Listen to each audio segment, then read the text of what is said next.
শরীফুলকে অপমানের হাত থেকে রক্ষা করলেন হাসারাঙ্গা। দর্শক, শরীফুল ইসলামের সাথে আজ কি হয়েছিল?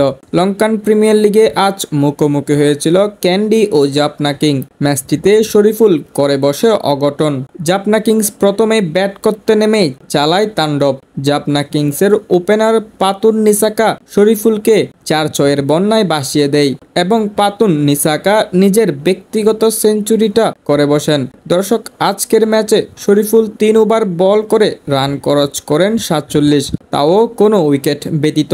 বোলিং ইকোনমি 15-এর উপরে। এই মুহূর্তে হাসারাঙ্গা শরীফুলকে আর বল হাতে দেয়নি। শরীফুলের বাকি ছিল একটি ওভার। ওই ওভারটি আর দেওয়া হয়নি শরীফুলকে, কারণ শরীফুলের নিজের লাইন লেন্থ সবকিছু হারিয়ে ফেলেছিল।